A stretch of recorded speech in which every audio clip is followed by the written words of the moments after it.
Bismillahirrahmanirrahim. Alhamdulillahi rabbil alamin.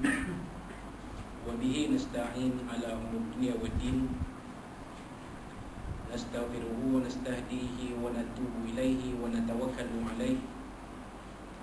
Wa na'udzu bihi min shururi anfusina wa min sayyiati a'malina.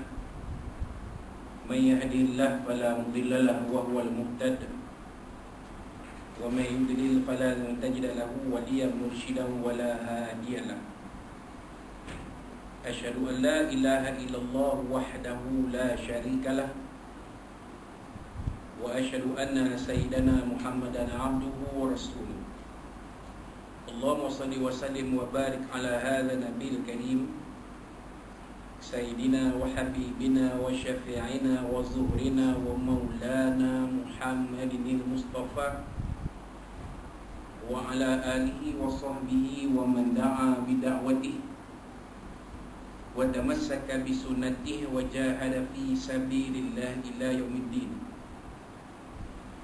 رب اشرح لي صدري ويسر لي أمري واحلل عقدة من لساني يفقهوا قولي سبحانك لا علم لنا إلا ما علمتنا إنك أنت العليم الحكيم ولا حول ولا قوة إلا بالله العلي العظيم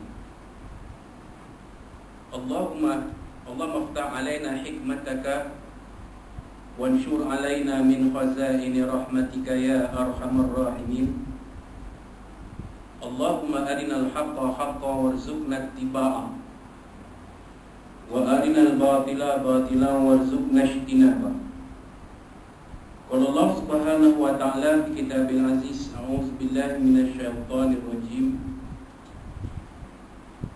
الله لا إله إلا هو الحي القيوم لا تأخذه سنة ولا نوم له ما في السماوات وما في الأرض من ذا الذي يشفع عنده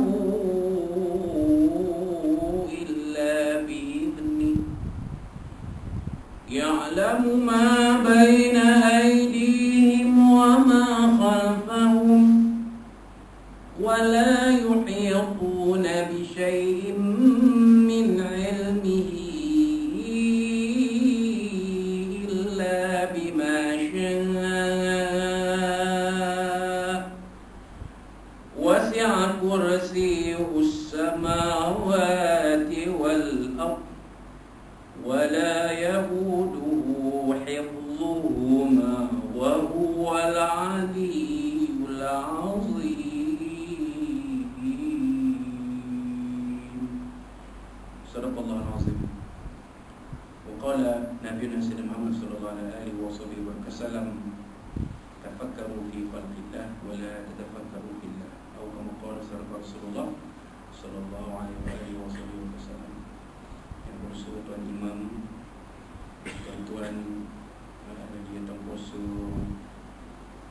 ada di jemaah surau As-Salihin kampung tersusun Batu Putih, muslimin muslimat yang khususnya rahimahumullah. Assalamualaikum warahmatullahi wabarakatuh. Amma ba'd. Alhamdulillah, alhamdulillah. Pada malam Kamis, hari Rabu malam Kamis ini 8 Jamadul Akhir 1442 Hijriah bersamaan 20 Januari 2021. Sama-sama panjatkan setinggi puji dan syukur kepada Allah SWT. Alhamdulillah, alhamdulillah, yang memberikan kita sekali lagi kesempatan untuk berkumpul dalam rumah Allah ini. Bermula dari solat maghrib sebentar tadi dipimpin oleh tuan imam kita yang seterusnya memimpin kita berdiri, bertasbih, bertahmid, bertakbir dan memanjatkan doa yang diaminkan oleh kita. Mudah-mudahan segala permohonan dan munajat kita diterima oleh Allah Subhanahu wa taala. Sementara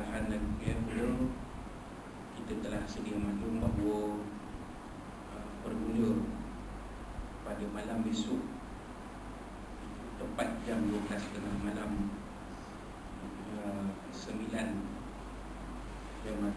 akhir 1440 Hijriah bersamaan 22 Januari 2021, seluruh negeri kita akan berada di bawah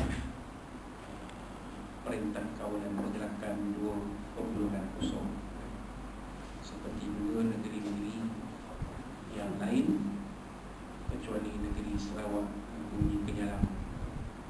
Ini hanya Sarawak saja yang tidak melalui PKP 2.0. Adapun negeri kita, walaupun daerah Kampar ini adalah di bawah zon kuning, tetapi telah diputuskan bahawa negeri kita juga berada di bawah Perintah Kawalan Pergerakan.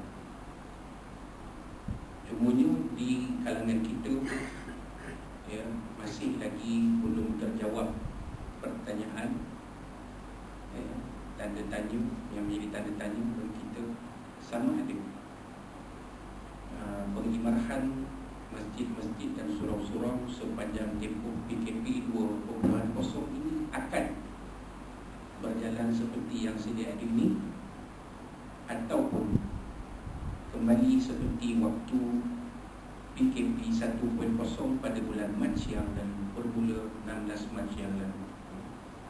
Kalau kita, negeri kita sama seperti negeri Sembilan Negara Khusus yang mana mereka telah isytihar siang tadi, bahawa masjid-masjid dan surau-surau masih dibolehkan mendirikan sembahyang berjemaah, solat Jumaat, kuliah-kuliah, majlis akad nikah, dan program-program yang lain di bawah SOP yang ditetapkan oleh Jabatan Ayawal Agama Islam di Negeri Sembilan.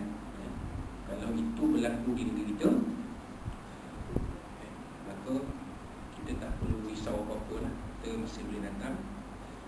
Yang kita tak boleh buat ialah perkara-perkara di bawah PKP, antaranya pergerakan luar kawasan dan juga beberapa perkara yang lain seperti menjamu selera di restoran dan gerai-gerai makan. Itu memang tak boleh. Itu memang lepas ni masuk Jumaat nanti, nasi lemak tapau bawa balik je dah.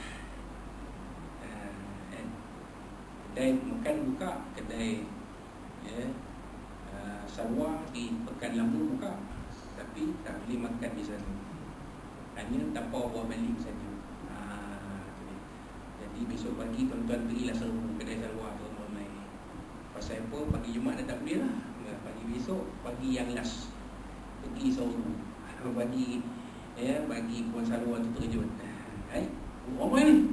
Tak pernah ni kata. Yelah, besok dah PKP tak boleh main dah, kata tapau lah. Jadi kami nak bagi meriah lah hari ni. Asal jangan timbul kluster sudah. Jagalah SOP.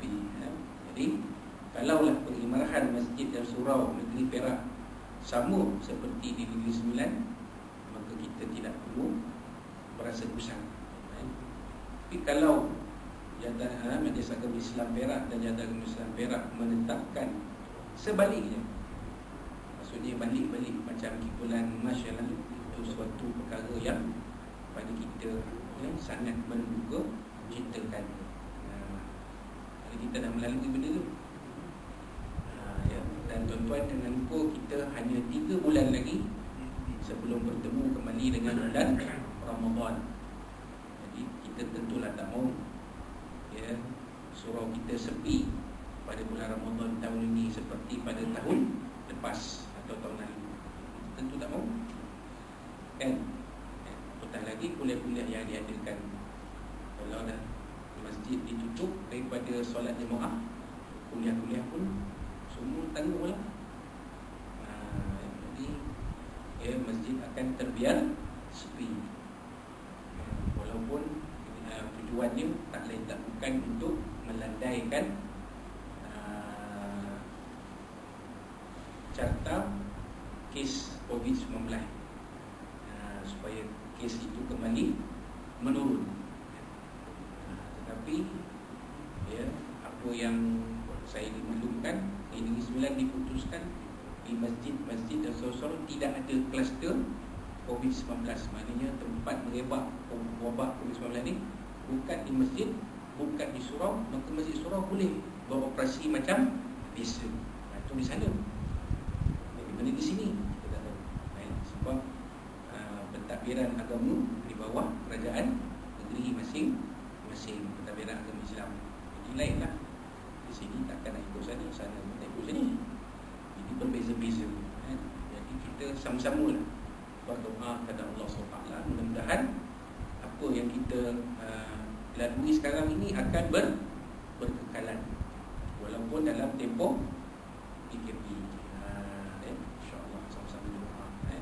Kerana tuan-tuan, kita tak ada ke mana dah pada waktu ketika ini melainkan berserah kepada Allah Subhanahu Wa Taala yang memiliki segala kesempurnaan, ya, pada namanya dan pada sifatnya. Pada namanya pun maha sempurna. Semua maha sempurna, maha perkasa, maha agung, maha besar. Kan? Semualah maha tu hanya layak untuk Allah. Dan sifat Allah SWT itu sendiri yang kita sedang mengaji sekarang ni, yang 20 tu pun memang ada kesempurnaan pada dia. Jadi kita tak ada ke mana dah, melainkan berserah pada Allah Subhanahu Wa Taala.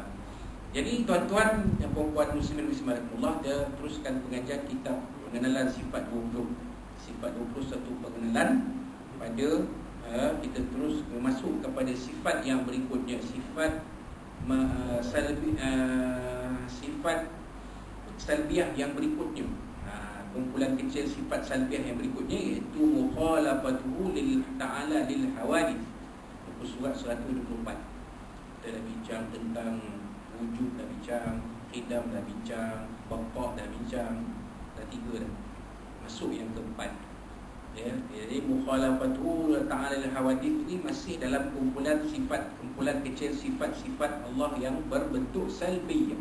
Apa makna salbiyah? Yang menafikan segala apa yang ada pada sifat makhluk. Itu maksud salbiyah. Macam qidam tak ada pada makhluk, baqa' tak ada pada makhluk, mukhalafatul hawadith tak ada pada makhluk, qiyamu bi nafsihi tak ada pada makhluk, wahdaniyah tak ada pada makhluk.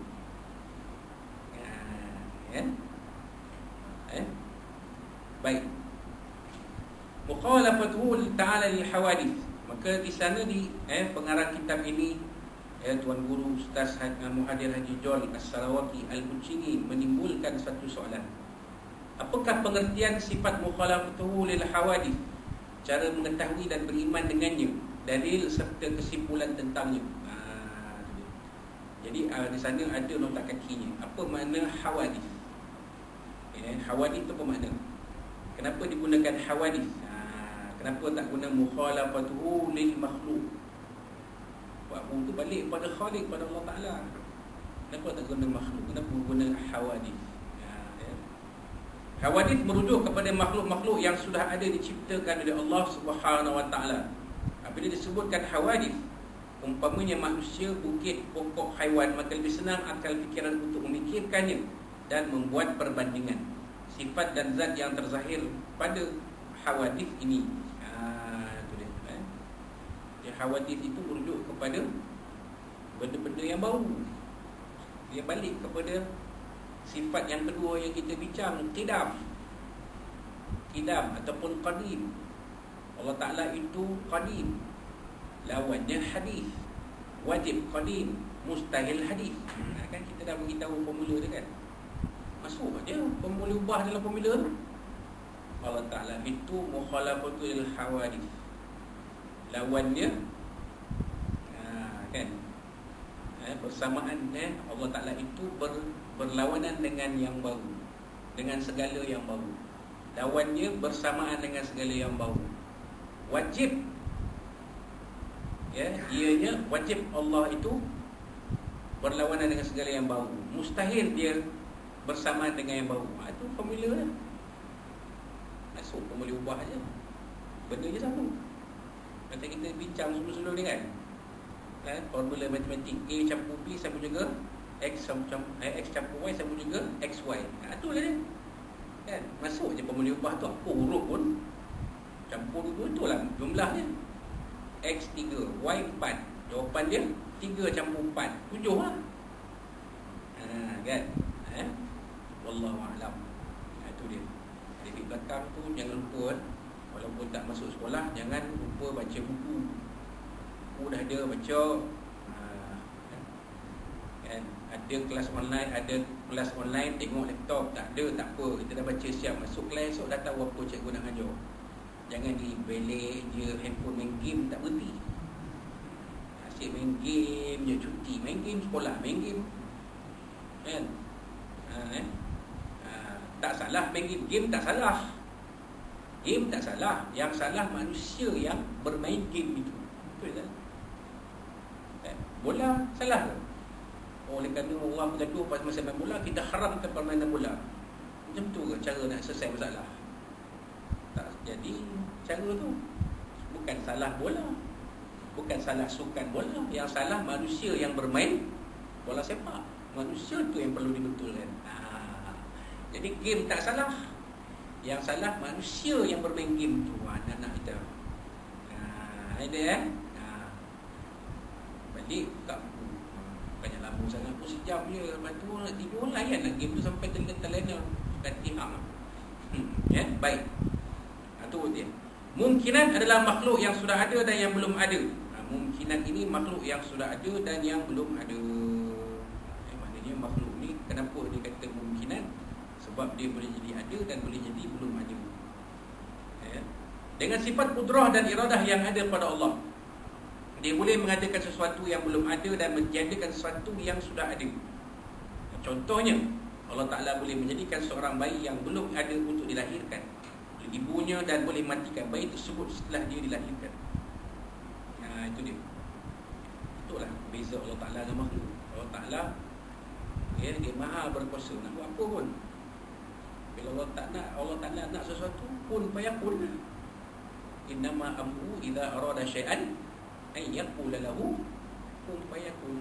Sesungguhnya urusan Allah Ta'ala itu, apabila dia nak sesuatu, tapi Allah Ta'ala mesti ada kekuasaan, ada kudrah, baru ada iradah. Dia tak boleh kudrah saja, iradah tak ada. Atau iradah ada, kudrah tak ada, tak jadi. Dia mesti ada kekuasaan, ada kudrah. Ada kudrah, baru jadi iradah. Itu dia. Dia saling melengkapi. Dua-dua kena ada.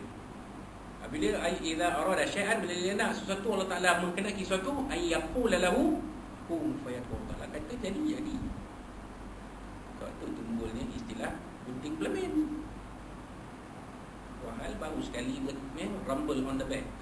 Kata dia mana dia? 3 bulan kahwin, 3 bulan isteri mengandung. Apa hal? Gunting pelemin ni buat. Ada orang bertahun-tahun, 10 tahun, 20 tahun, ada sampai meninggal, suami isteri meninggal, tak ada anak. Wahal jenuh berusaha. Pasal Allah Ta'ala tak jadikan benda itu jadi. Allah Ta'ala yang maha mengetahui segala sesuatu, tidak menjadikan sesuatu itu jadi. Kata dia, tak payahlah, tak jadi lah. Walaupun kita usaha, kan, usaha. Ada orang tak perlu usaha pun tak tahu lah. Terlangsung prank, isteri mengandung. Buat macam mana? Abang kan ni, ada isteri marah pula suami. Kalau tangan ada dua, takkan tepuk sebelah, mesti tepuk dua belah. Isteri ni, abang ni saya dah mengandung ni, saya tak nak mengandung ni, abang lah buat saya mengandung ni. Mana jadi? Sebab sesuatu musabab itu ada sebab dia. Itu kaedah ilmu tauhid. Sesuatu benda ada sebab dia. Bukan tiba-tiba jadi ya. Kuliah ni kenapa jadi? Pasal ada perancangan, ada jadual, ada jemputan, baru jadi. Kadang-kadang tak jadi, tunggu. Allah Ta'ala bagi tahu tak jadi. Tunggu, Ustaz ni tak ada telefon ni selalu dia datang. Ni Tak datang pula, tunggu 8, pukul 8 tak ada, pukul 8 suku tak ada, pukul 8.30 tak ada, 8.45 tak ada, pukul 9 tak ada. Udah macam Abdul Wahab pula, tak balik-balik rumah macam apa? Pukul 8 tak balik, pukul 9 tak balik, pukul 10 tak balik, pukul 11 pun tak balik. Balik pukul 12 bawa muai. Panggil Pak Mutu pecacai. Ini orang tua ni pecacai kat najis. Marah saja segera-gara. Kalau ikut kata aku nak cepuk je. Apa dia dengan aku ni adik-adik dia ke? Itu cerita 3 Abdullah. Tapi sebenarnya ada pengajaran kat situ. Kan? Jangan kita tengok kosong je ada ke. Ada pengajaran dia. Dari segi ilmu tauhid ada pengajaran. Maknanya kalau benda tu nak jadi, dia jadi. Benda tak jadi dah rancang ni. Saya dah rancang, dah plan siap. Malam kedua kata Pak Haji, dicubanya malam yang kedua. Kan? Plan yang sama tak jadi. Tak sampai sebab kita kalau tengok segi ilmu tauhid kita kan faham. Satu benda tu kalau Taala kata tak jadi, dia tak jadi. Tu faham tu. Kan? Ya. Jadi kita jangan usah hati. Kalau anak kita kahwin setahun tak ada anak, 2 tahun tak ada anak, tak apa. Kalau Taala belum bagi nak jadi, usaha. InsyaAllah kalau Taala nakkan jadi. Minta kepada Allah SWT. Dapat seorang anak cukup lah. Nabi Ibrahim pun dengan Siti Sarah pun sampai dah tua lah, tak ada anak tu. Sampai dah umur 100, dekat nak 100. Siti Sarah tu tak ada anak. Kan? Maka Allah Ta'ala beri khabar gembira kepada Nabi Ibrahim, dibawa oleh malaikat bahawa Nabi Ibrahim akan dikurniakan seorang anak dengan Siti Sarah, namanya Ishak. Waktu Siti Sarah dengar khabar gembira tu, tergelak dia. Aku dah tua macam ni pun boleh beranak. Ketawa dia. Kata dalam riwayat Qisasul Anbiya, waktu itu darah haid Siti Sarah keluar. Tak lama lepas Siti Sarah mengandung. Dapatlah Ishak. Kita kalau percaya ilmu tauhid ni, insya-Allah tak ada kita tanya bila nak abah ni dah tua, mak dah tua ni, bila kamu nak dapat anak ni. Kan? Selagi tak ada anak, tak balik lah, buat masa je balik, buat apa, abah tu cucu dah. Jangan. Itu makna kita belum masak lagi memahami ilmu tauhid. Itu dia. Tak apalah, kan? Ada rezeki ada, tak ada, tak macam ni. Usaha lah. Dah jumpa beberapa ramai doktor kan. Wallahu a'lam. Dah jumpa beberapa ramai ustaz Darul Syifa. Pokok mana tahu ada pula sihir-sihir ke, jin buat berlari benih tu ke. Ada berlaku. Jangan tuan-tuan kata tak ada jin masuk dalam rahim perempuan tu buat lari benih tu. Buat lari benih tu. Jadi memang dah tembak semua dah, tapi tak jadi. Pasal apa? Punya jin punya projek. Kan? Kena buat perubatan secara alternatif, secara Islamik, Darul Syifa. Tu dia. Wallahu a'lam. Baik.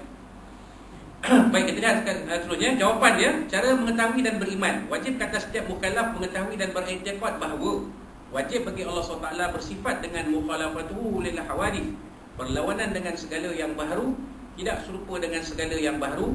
Ini makhluk, dan mustahil atasnya bersifat dengan mumatsalah lil hawadith, ini serupa dengan segala yang baharu, ini makhluk. Itu dia. Jadi itu iktikad itu wajib fardu ain, bukan fardu kifayah. Wajib fardu ain. Setiap mukallaf, kita ni mukallaf lah. Anak kita belakang tu belum mukallaf lagi, pasal nampak budak lagi jauh, sokong lah. Umur pun lobby lagi. Pulang makin balik, takkan sunat, takkan tidak.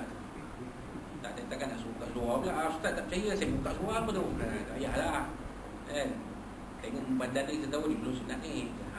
Belum mukallaf kan. Kalau kita ni dah mukallaf. Mengetahui dan beriktikad. Tahu kita belajar ni, dapat ilmu lah, tahulah kita. Dan beriktikad, berpegang bahawa sifat Allah Ta'ala tu wajib bagi dia berlawanan dengan segala yang diciptakannya. Mustahil lah kita masuk balik bermula tadi tu. Allah Ta'ala itu ada, lawannya tiada, wajib ada, mustahil tiada. Itu pemulihnya itu kuala. Allah Ta'ala itu berjalan dengan yang baru, lawannya bersama dengan yang baru. Wajib dia bercanggah dengan segala yang baru. Mustahil dia bersamaan dengan yang baru. Habis cerita, tenang aja. Wallahu a'lam. Kemudian diterangkan sini huraian ta'rif sifat mukhalafatu lil hawadits ialah ibaratun an nafyil mumathalati fid dzati was sifati wal af'al. Apa dia tuan-tuan?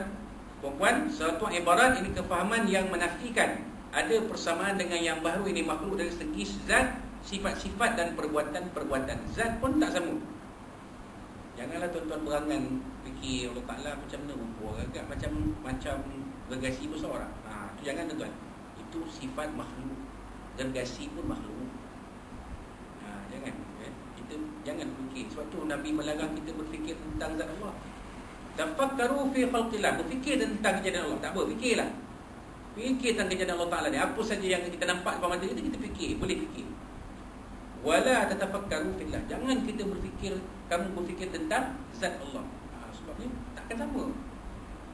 Kan? Walam yakul lahu kufuwan ahad. Mana boleh Allah Taala itu sama macam makhluk? Mana boleh Allah Taala itu ada kepala, ada mata, ada telinga, ada hidung, ada bibir, ada janggut, ada misai, ada rambut. Itu sifat makhluk. Wallahu a'lam. Yang B, Allah SWT tidak sama dengan yang baru yang makhluk, sama ada ia telah ada ataupun belum ada, sama ada dari segi zat, sifat atau perbuatan. Sama ada makhluk itu dah ada atau belum ada, takkan sama Allah Ta'ala dengan makhluk-makhluk itu. Itu dia. Yang ketiga, si keadaan tidak sama Allah Ta'ala dengan segala yang baru, yang makhluk segi zat, sifat dan perbuatan adalah seperti berikut. Yang pertama, zat Allah SWT tidak mengirim yang memerlukan lapang atau ruang seperti kayu, batu, tumbuh-tumbuhan, mempunyai tubuh, daging, darah, tulang, tisu, anggota badan, bukan pepejal dan bukan cecair. Itu dia. Zat Allah Ta'ala ni takkan sama dengan makhluk. Kan? Makhluk ni dia macam-macam jenis. Ada yang kayu, ada yang batu. Kan? Makhluk Allah Ta'ala ni kalau ikut dalam ilmu bahasa Arab ada 4 jenis. Pertamanya insan. Insan ni manusia kita. Yang kedua hayawanat atau hayawan, binatang, tumbuh-tumbuhan ni haiwan. Kucing, apalah semua yang ada, kucing, anjing, semualah haiwan. Berkaki 2 ke, berkaki 4 ke, tak berkaki langsung ke, berkaki banyak macam gombok kaki banyak. Bila berjalan tu sama.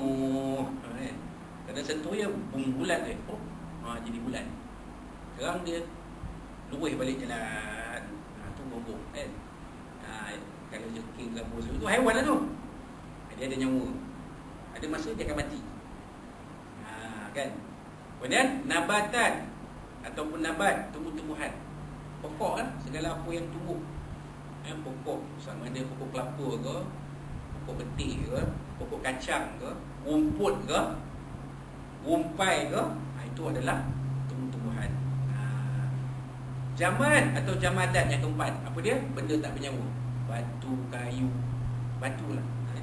Batu, pasir, air, udara, kan? Api, kan? Apa lagi? Yang kita nampak lah, bintang, langit, bulan, matahari, itu semua jamadat. Benda tidak bernyawa. Sebab dia macam tu, dia tak akan tumbuh. Dia tidak akan tumbuh. Dia kalau bumi, bulan macam tu lah, sampai daripada mula cipta Allah cipta sampai dia hancur hari kiamat, macam tu bentuk dia. Macam tu saiz dia. Dia tidak akan berkembang. Itu namanya jamad atau jamadat. Kan? Bukit belakang ni. Kan? Bukit kita belakang, bukit bangkai belakang ni. Hati tu tinggi dah. Kan? Masa kita kecil dulu, itu tinggi dia. Sekarang pun, itu tinggi dia. Esok pun, itu tinggi dia. Kalau bulldozer tak sampai lah. Kalau bulldozer sampai esok, rata juga lah. Bulldozer besar. Kan? Mana tahu esok. Lagi 100 tahun ke, 200 tahun ke mana, tahu. Kita tak tahu, kita dah mati masa tu. Tiba esok nak buat pembangunan tu lah. Kampung ni dah sempit sangat ni, kita kena buka semua tanah yang ada. Belakang tu bukit bangkai, tak payah bangkai dah kita tolak. Ada bukit berangkai, nama dia tinggal bukit berangkai. Macam di Selangor banyak macam tu. Bukit-bukit habis darah awak. Mana ada lagi. Nama ni Bukit Tagar. Mana bukit? Dah Semua dah jadi tempat kawasan-kawasan pembangunan yang dibangunkan manusia, jadi rumah, jadi macam-macam lah. Itu yang berlaku. Wallahu a'lam. Ya, sama ada dia pepejal ataupun cecair, kan, air, dan sebagainya. Kemudian yang kedua, sifat ataupun arah. Ya, pertama Allah Ta'ala tidak pilih pihak atau arah yang lapan, seperti di kanan, kiri, atas, bawah, hadapan atau belakang, ke dalam atau luar. Allah Ta'ala tak ada. Allah Ta'ala tidak ada arah. Sebab itu saya sebut beberapa kuliah yang lepas, dan di mana-mana pun saya kata jangan tanya soalan di mana Allah. Pasal di mana itu menunjukkan tempat. Jangan tanya di mana Allah. Orang tanya mana Allah. Jangan. Kamu ni, kalau saya hantar kamu pergi Sultan Bahagia, kamu nak? Ustaz, kamu tanya soalan orang gila. Apa soalan gila pula? Saya tanya di mana Allah. Salah saya tanya. Memang salah. Sebab Allah Ta'ala itu tidak bertempat. Kamu tak boleh tanya di mana Allah. Sebab Allah Ta'ala itu tidak bertempat. Tempat ini sifat makhluk. Saya hadapan tuan-tuan, tuan-tuan hadapan saya. Kita di luar, kita di dalam. Nampak kan? Wallahualam.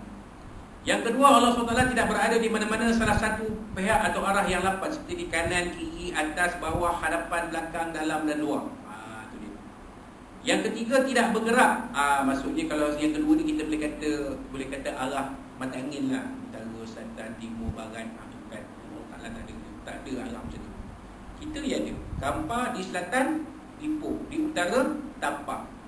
Di timur, Kampung Gajah. Di barat, Banjaran Titi Wangsa. Itu Kampar. Itu lokasi kita. Itu memang ya. Allah Ta'ala tidak. Yang ketiga, tidak bergerak, diam. Ini tidak bergerak, turun, naik dan lain-lain.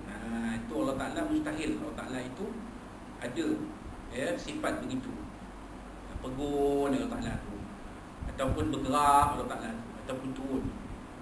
Sebab apa? Sebab ada yang kata Allah Ta'ala, Nabi sendiri sebut Allah Ta'ala turun pada sepertiga malam yang akhir. Yang zulu ila sama dunia. Allah Ta'ala turun ke langit dunia pada malam Lailatul Qadar. Ambil kau. Janganlah baca macam tu. Yang turun bukan Allah Ta'ala. Yang turun itu ialah rahmat Allah Subhanahu wa Ta'ala. Bukan Allah Ta'ala turun.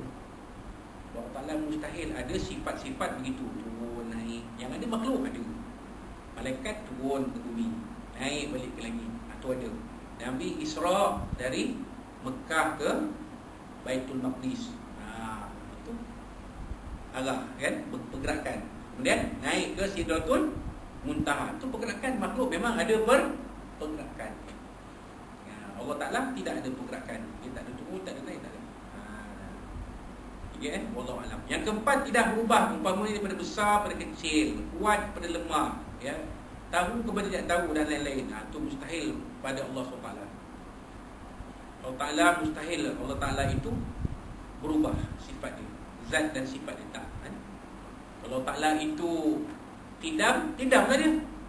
Kalau Allah Ta'ala itu bapa lah dia. Kalau Allah Ta'ala itu ilmun lah dia.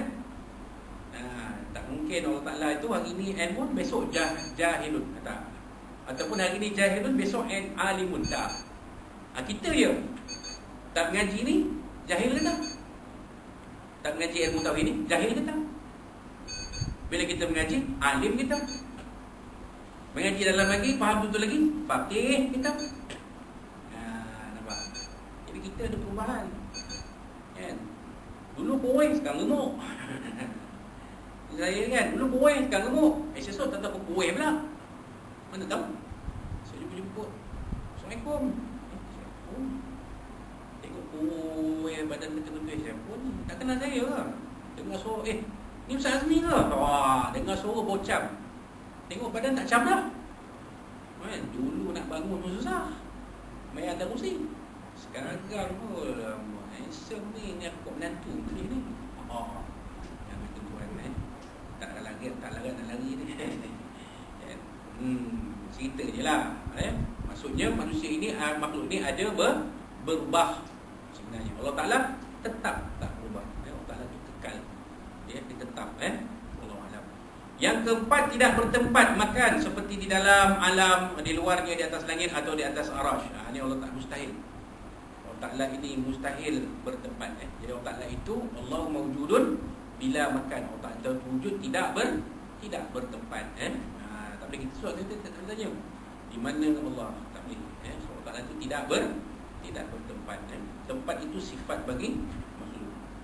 Kemudian yang keenam, tidak terikat dengan masa, zaman. Allah tu tak terikat dengan zaman, wal awal wal akhir. Takwilannya ialah Allah Ta'ala itu yang awal, Allah Ta'ala itu yang akhir. Itu je. Dia tidak ada masa. Kita yang ada masa. Umur kita adalah masa dia. Ada awal, ada akhir. Semua kita semua macam tu. Kullu nafsin dha'iqatul maut, sallallahu alaihi wasallam. Tiap yang bernyawa pasti akan merasai mati. Mati itu adalah penamat kehidupan. Jadi jangan kita sangka aku tak akan mati bila-bila pun. Akan esok sampai masa mati tak? Terserah kita nak nafi-nafi. Satu masa kita akan mati. Jadi bila kita dah tahu itu, apa persediaan kita? Apa preparation kita? Kan? Apa persiapan kita? Inilah dia cara-cara kita mempersiapkan diri ni. Zikir, baca Quran, sembahyang jemaah, majlis ilmu, semualah cara-cara kita mencari bekalan untuk kehidupan kita. Yang ketujuh, tidak bersifat kecil, besar, panjang, pendek dan lain-lain. Itu dia. Allah Ta'ala itu tak besar, tak kecil, tak panjang, tak pendek. Itu sifat makhluk. Anak-anak kita uji gitu. Saya ni besar. Dua orang panjang. Saat dia gelar panjang, man mana? Man panjang. Macam mana boleh tahu panjang? Dia tinggi. Orang panggil man panjang. Man sini ada 4. Man mana satu? Man panjang ke? Man bulat ke? Man polis ke? Man Kedah ke? Pasal dia asal Kedah, bagi man Kedah. Diorang panggil tu man panjang. Man panjang tu man dia sana ujung. Pasal dia tinggi, orang panggil panjang. Jadi Wallahualam. Pendek apa? Ibrahim. Nama cantik, Ibrahim bin Hasan. Cantik nama tu. Tapi orang panggil Ibrahim pendek. Pasal apa? Kerdil. Pendek kan? Sebaik tak marah. Kalau dia marah, tak boleh panggil Ibrahim pendek. Kena panggil Ibrahim Hasan. Dia pun tahu dia pendek. Pendek yang bawa tuah untuk diri dia. Bolehlah Ibrahim pendek. Itu dia. Wallahualam. Kemudian yang ketiga, perbuatan. Perbuatan Allah Ta'ala boleh memberi bekas. Ini dia. Perbuatan Allah Ta'ala boleh memberi bekas. Perbuatan manusia boleh memberi dan boleh tak memberi bekas. Macam kita sebut tadi dalam bab tadi kan. Sekali tembak dapat anak. Itu beri bekas. Berkali berpuluh-puluh tahun, bertahun-tahun usaha tak dapat anak tak? Tak beri bekas. Itu perbuatan makhluk. Tapi perbuatan Allah memberi bekas. Allah, perbuatan Allah Ta'ala itu memberi bekas. Tengok macam Allah Ta'ala, perbuatan Allah Ta'ala mencipta COVID-19. Apa kesan daripada kehidupan manusia? Tengok, Allah Ta'ala kirim COVID-19. Dah kalut satu dunia. Mula-mula Allah Ta'ala bagi virus-virus yang lain yang berbahaya. Orang tahulah agak manusia korek duduk dalam bumi, bawah tanah agak naik ke atas, udara dah tercemar dengan semua virus. Di bawah duduk bawah tanah lah. Mana boleh sifat manusia dia nak berada dalam kawasan terbuka. Tak ke tanah dia terkepung. Ni esok PKP ni esok macam mana ni? Duduk tepung je. Macam Kafet dah buat dulu rumah nak keluar. Tak boleh aku duduk depan rumah lah. Ambil kursi duduk depan rumah. Buat mesyuarat depan rumah. Nak boleh nak marah. Dia dalam rumah saya. Apa cik nak marah? Dalam rumah saya. Bukan saya keluar. Kan? Kita, family kita, anak beranak kita duduk kursi susun. Duduk dalam kan. Kata orang terbengap kan. Duduk luar lah ambil fresh air. Kan? Udara segar tu. Pakailah mask. Kan? Kan? Takut virus katanya boleh mengebab melalui udara. Pakailah mask. Itu je. Tapi segala itu berlaku dengan takdir, dengan kuasa Allah. Itu dia. Kan? Wallahualam. Lalu yang kedua, tidak memerlukan alat atau perkakas. Ini perbuatan Allah Ta'ala. Allah Ta'ala melihat, tak perlu mata. Allah Ta'ala mendengar, tak perlu tengok. Allah Ta'ala berkata-kata, tak perlu suara, tak perlu lidah, tak perlu mulut, tak perlu suara, tak perlu huruf. Nampak itu perbuatan Allah Ta'ala.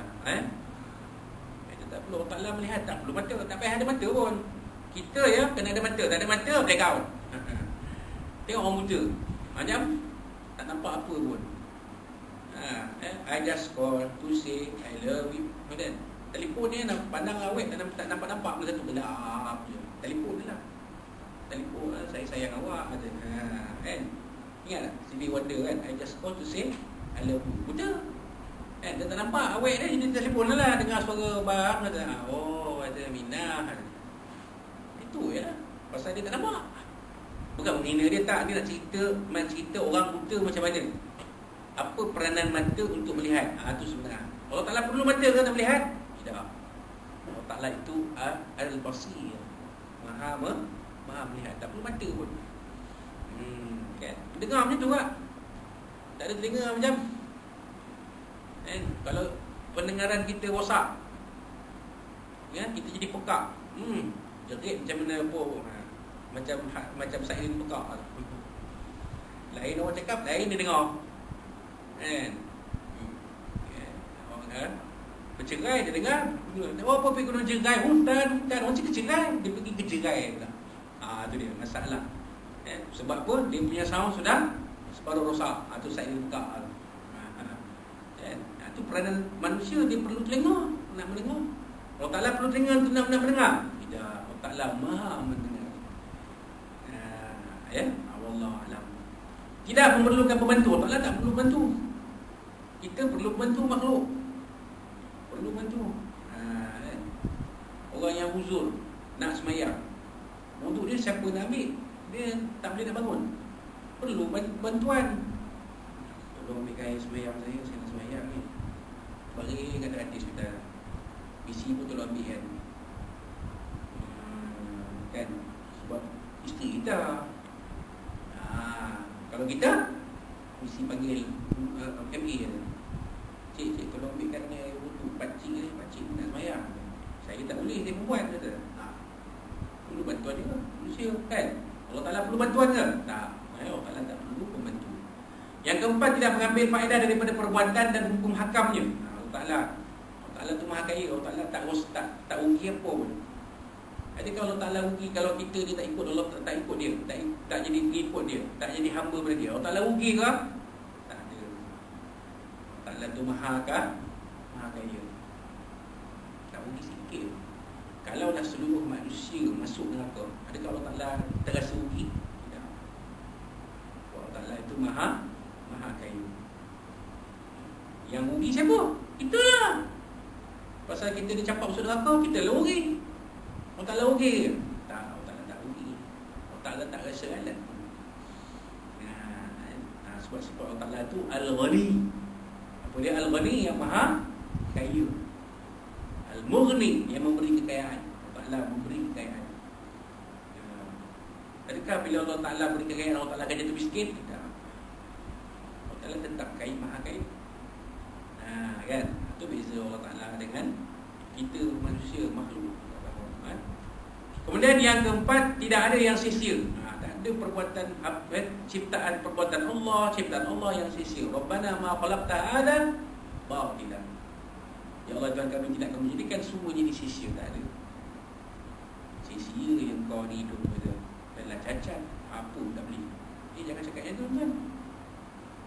Anak istimewa itu, walaupun dia itu istimewa, walaupun dia itu kita bela sampai mati, dia tak boleh nak bela kita balik, tapi dia akan menjadi penunggu kita di depan pintu syurga. Dia akan bawa kita masuk ke dalam syurga.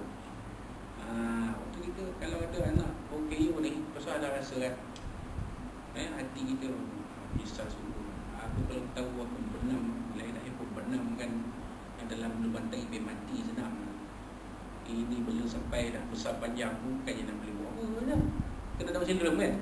Macam tu. Sampai mati tu bela. Dia mati dulu ke, kita mati dulu. Janganlah kita mati dulu. Kalau kita mati, so siapa nak bela dia ni? Nampak kan?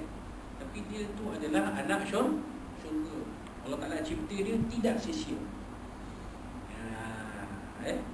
Itu sifat Allah SWT. Perbuatan Allah SWT itu tidak ada satu perbuatan Allah Ta'ala itu yang sia-sia. Macam COVID-19 Kalau Allah Ta'ala cipta COVID-19 ni sia-sia? Ada benda sebenarnya kita kena kaiti lah. Pasal apa Allah Ta'ala ciptakan virus COVID-19? Pasal apa? Tentu ada sebabnya. Kita manusia disuruh mengkaji. Kajilah. Apalah tatafakkarun. Kajilah. Itu ya. Apalah yubsirun. Kalau tidak melihat, kajilah. Pasal apa COVID-19 ni ada?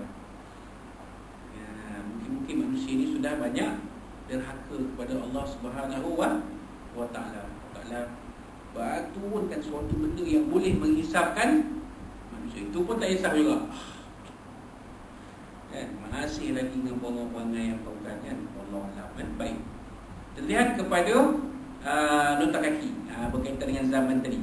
Dalam kitab Tahzib surat yang disebutkan kullu ma yahturu bibalika fallahu bikhala fi dzalika falaysa lahu jihatun wala makanun wala yamur zaman.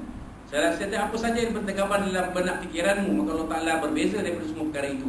Allah Ta'ala tidak mempunyai arah, pihak, tidak mempunyai tempat dan tidak terikat dengan waktu. Itu dia. Ya, jadi kita kalau ada terfikir tu buang tu. Sebab Allah Ta'ala itu tak ada sifat-sifat makhluk yang disebut tadi. 1/160 yang pada perbuatan bekas tadi. Maksudnya sifat berkuasa kudrat yang ada pada Allah SWT, maka Allah SWT berkuasa menjadikan manusia. Terjadinya atau lahirnya manusia dunia ini itulah bekas takdir daripada perbuatan Allah Ta'ala, iaitu menjadikan dan mencipta. Itu maksud dia. Bekas tadi pun fayakun Allah Ta'ala akan terjadi-jadi. Itu perbuatan Allah Ta'ala, kesan dari perbuatan Allah SWT. Dan Allah Ta'ala jadikan COVID-19 ciptakan huru-hara manusia. Jadi huru-hara manusia.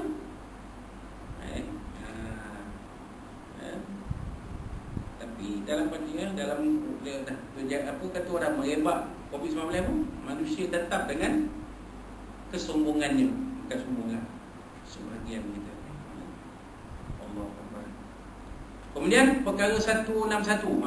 Perkara 161 tidak memerlukan alat atau perkakas seperti tambih maksudnya Allah Ta'ala daripada memerlukan kepada alat. Allah SWT tidak memerlukan telinga untuk mendengar, mata untuk melihat, dan mulut atau lidah untuk berkata-kata. Kerana Allah Ta'ala mendengar dengan sifat sama pendengar, melihat dengan sifat basar pelihat, dan berkata-kata dengan sifat kalam berkata. Ingatlah perkara ini baik-baik. Itu dia. Macam saya sebut tadi ya. Allah Ta'ala itu melihat, tak perlu mata. Allah Ta'ala itu mendengar, tak perlu telinga. Allah Ta'ala itu berkata-kata, tak perlu lidah, tak perlu bibir, tak perlu suara, tak perlu huruf.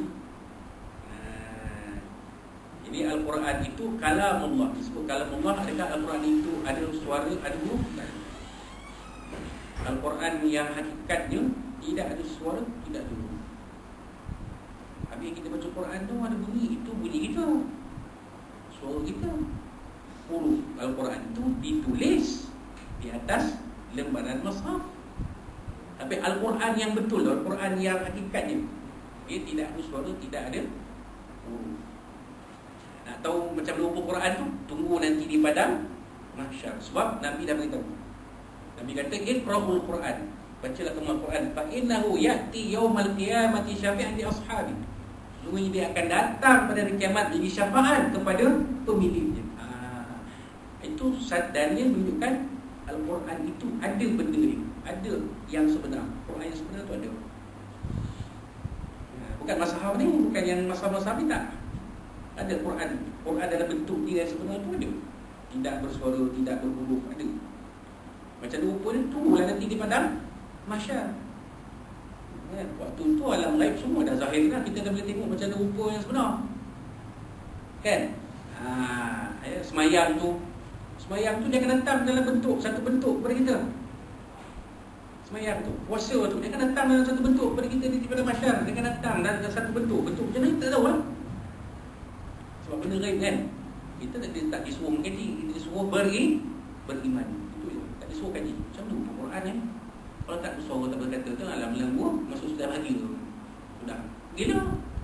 Tu fikir benda gaib. Pasal fikir benda gaib tak perlu difikir. Benda gaib hanya perlu dipercayai.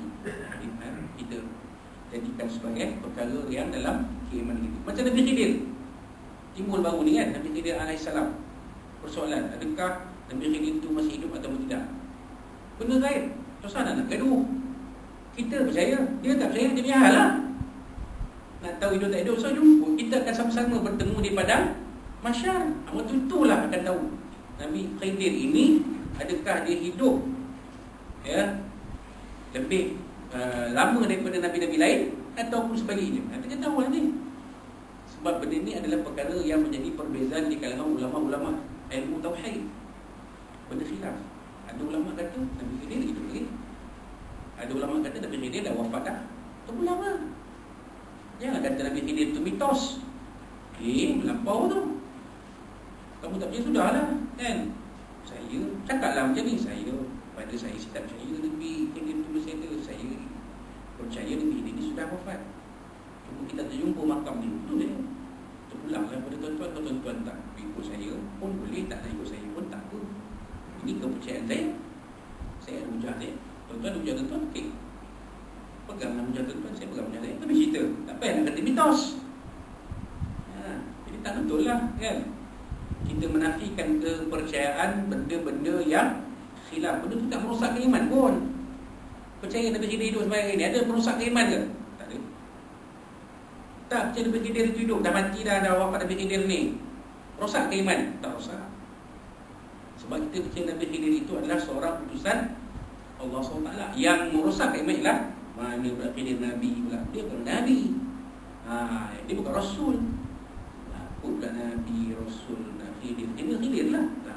Itu rosak iman kita. Sebab kita percaya dia Nabi dan anak seorang Nabi atau seorang Rasul. Rosak iman kita. Tapi hidup mati dia Nabi Khidir ni, kita percaya ke tidak ke, itu perkara yang tak merosakkan iman. Kita Sunnah Wal Jamaah, kita percaya Nabi Khidir masih hidup. Masih hidup. Banyak orang yang telah bertemu dengan Nabi Khidir alaihissalam dalam kisah-kisah, sama ada di kalangan para Nabi, para Rasul. Nabi Musa alaihissalam sendiri pernah jumpa Nabi Khidir dalam Quran dan surah Al-Kahfi diceritakan. Kan? Sebab itulah yang disuruh tanya oleh pendeta Yahudi kepada pemimpin-pemimpin musyrik Quraisy yang datang bertemu mereka. Kalau Muhammad itu betul seorang Nabi Rasul, tanya dia beberapa soalan. Antaranya, tanya dia kisah Nabi Musa dengan Nabi Khidir. Dia tahu tak kisah? Kalau dia tak tahu kisah tu, dia adalah seorang pembohong. Allah Ta'ala Maha Kuasa Ta'ala beritahu kepada Nabi. Ini Nabi baca surah Al-Kahfi. Lalu mesti itu kan surah Kahfi kan, cerita tentang 7 pemuda Ashabul Kahfi, cerita tentang Zulkarnain. Ini semua disuruh tanya oleh pendeta Yahudi kepada Nabi Muhammad SAW. Pendeta Yahudi jahat lah kan. Jahat lah dia orang ni. Dia tahu dah yang dia dengar tu, dia tahu dah tu, inilah dia Muhammad. Tak sangka pula Muhammad ni bukan orang kita, orang Arab pun boleh. Macam mana ni dia nak buat ni? Kan? Supaya dia orang tak percaya dia tu seorang Nabi. Itu dia. Tapi Allah Ta'ala tu Maha berkuasa. Kan? Kita dah tahu kisah apa yang berlaku selepas itu. Kan? Wallahu a'lam. Baik. Baik habis kat situ. Jadi rumusannya, pemahaman secara keseluruhan dalam sifat mukhalafatu li hawadith ialah Allah SWT tidak sama sekali tidak sama dengan segala makhluk dari segi apa sekalipun, kerana Allah SWT tidak mengijirim jadi benda dan tidak mempunyai arab jadi sifat benda seperti yang dimiliki oleh makhluk. Wallahu a'lam. Sampai situ. Itu rumusan ini secara kasar atau mana mukhalafatu lil hawadith. InsyaAllah pada bulan kita datang kita akan sambung daripada rumusan 127. Apakah dalil naqli dan dalil akli berkaitan dengan sifat mukhalafatu lil hawadith. InsyaAllah kita akan bincangkan kalaulah ditakdirkan Allah kita dapat bertemu bulan depan, takdir tarikhnya ialah pada 17 Februari 2021. 17 Februari 2021. Kita harapkan sama-sama berharap agar kita akan ada pertemuan pada bulan akan datang, insyaAllah. Walaupun PKP berjalan, sama ada diteruskan atau tidak, kita harapkan masjid-masjid itu seluruh dia akan tetap diimarahkan. Dan saya membuka syur ya kepada pihak pentadbiran surau agar mengajukan untuk semua ustaz-ustaz yang mengajar di surau ini, kalaulah boleh diteruskan, buat satu surat kebenaran ya untuk ustaz ni ya, buat sama dia standard surat tu semua sama, ditandatangani oleh Tuan Haji Marai sebagai pengurusi dan Ketua Polis Balai Kampar.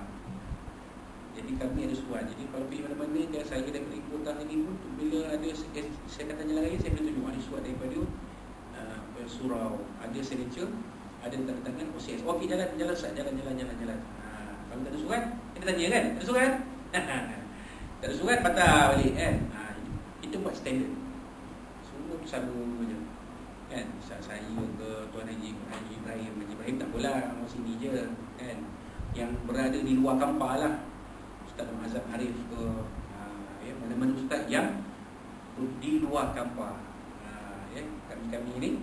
Jadi bila ada surat tu kita boleh datang mengajar seperti biasa, walaupun dalam tempoh PKP. Itu pun kalau masih ada kuliah kuliah di surau kita ni sepanjang tempoh PKP, dibenarkan oleh pihak Jabatan Agama dan Jabatan Agama Islam Perak, insya-Allah. Jadi itulah dia sikit sebanyak apa kita boleh kongsikan pada malam ni. Mudah-mudahan apa yang kita kongsikan pada malam ni ada manfaat untuk kita dan kehidupan kita yang sementara ini. Kita bawa isteri kita, anak kita ya, dalam kehidupan yang bahagia ini sampai ke akhirat ya. Dan kalau ada apa-apa ya disampaikan, kasar bahasa Indonesia kita semua dari Rasulullah, dari Nabi SAW dan dari tuan-tuan dan puan-puan sekalian ya. Wassalamualaikum warahmatullahi wabarakatuh. Kita lakukan pada kita ini dengan tasbih atau qara dan surah